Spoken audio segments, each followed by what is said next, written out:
Bonjour!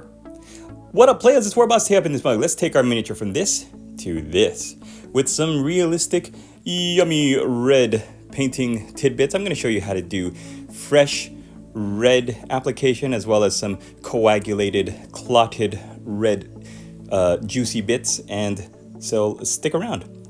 Now, my whole process is hinging on this one product, X27 Clear Red from Tamiya. I am definitely going to link that in this video because this is an amazing product. And you see, if you open the lid and you leave some of that paint on for a little while, it's going to start to coagulate on its own. And you can take a brush. Now, I would use a brush that you don't really care too much about, but still has a little bit of a fine tip on it so that you can apply this without too much spatter, and you want a little bit of control over it. Now, we're going to start with this miniature. I'm going to show you first a fresh red bits application.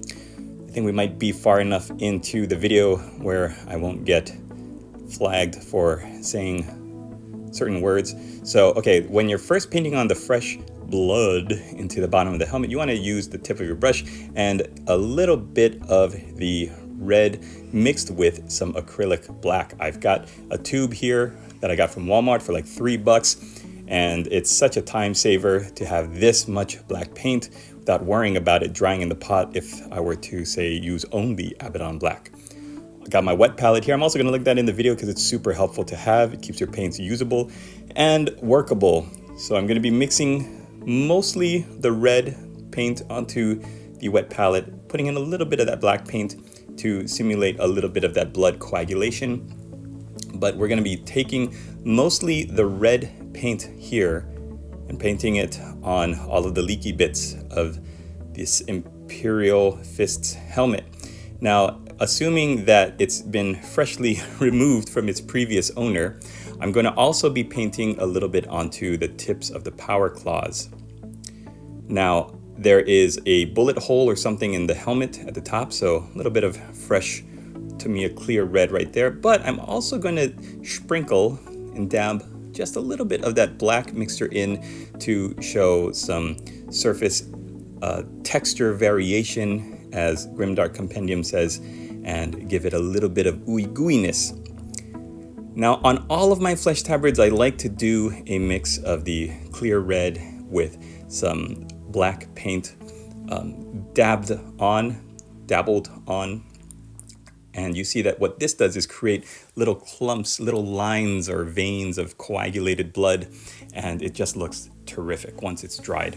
The great thing about Tamiya Clear Red is because it's a glossy paint, it's going to dry with a little bit of a shine on it, so it's going to really look like scabbed, coagulated, dried blood. Now what I'm going to do is I'm going to paint some of that onto the hooks, because you know those meat hooks get used. They're not just for decoration, but these Conticar Terminators love to use those meat hooks. And for all of my flesh, I'm going to give you my secret here. I don't like to put too much on the flesh, because these little tabards, they're much more effective if they look like they were not sprayed and spattered and drenched in blood and gore. Of course, you could do that, but then it's just going to look like they're wearing wet fruit roll-ups. We don't want to do that. We want to make it look like they're wearing skin that's been flayed off of someone fairly recently. Or you can make them look dry and tanned and not have any blood or gore on it at all.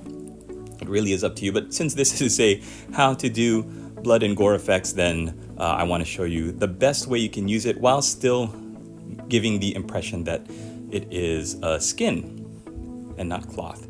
Now, if you have Night Lords with skulls hanging on them, and which Night Lord doesn't have skulls hanging off of them, then add a little bit of blood and gore onto certain skulls. I think some of them can be bleached white and look like bone white, but some of them would look really good if you covered them in gore or Tamiya Clear Red to give the impression of gore and a skull that's been freshly peeled.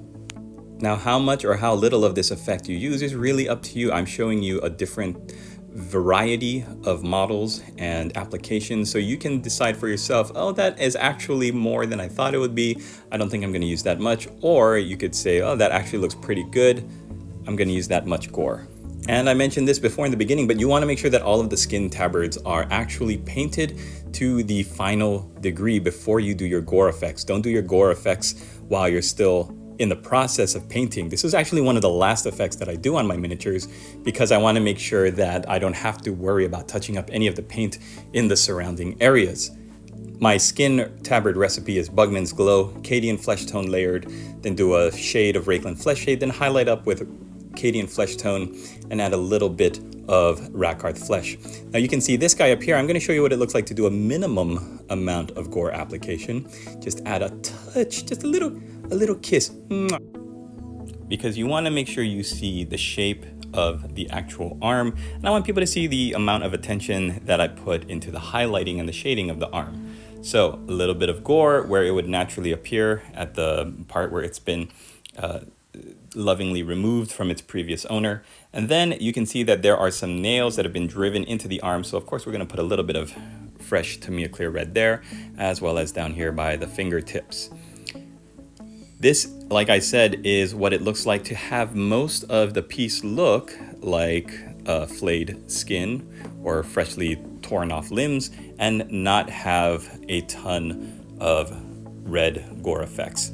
Now, I'm not putting any Tamiya Clear Red on the weapons because I don't want the viewer to be distracted by all of the gore on the weapons. I want them to see that most of the gore is really on the pieces that deserve the attention, i.e. the tabards, the skulls, the juicy bits, and that's why I'm not doing any gore on the weapons. Now, you might know this skin cloak has been featured in a lot of my shorts recently.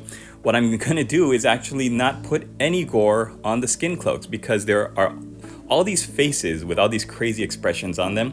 I don't want any gore effects to take away from that. What I might do later is go back and put some Tamiya Clear Red on the hooks that are hanging from his cape. That might be fine because you see there's the silver of the chain that is strung across the back of the cape. So maybe some gore at the end of the hooks would be okay, but I really want the viewer to pick it up and look at all those faces and see all of the expressions and faces and not be distracted by the amount of red. So here we go, another miniature with a skin tabard, this skull looking thing above his leg armor. And I'm just gonna paint that with some Tamiya Clear Red. Now remember, the amount of black paint you add and you use is going to change the look of your Tamiya Clear Red paint. So what I do is I put the Tamiya Clear Red mostly onto the edges of the skin tabards to show where they've been cut and ripped. And then I add a little bit of black to show the coagulated, dried blood at the ends. I don't want to overpower it. You don't want a black line. You want to see that fresh, gooey, shiny red with a little bit of that black paint speckled on the ends.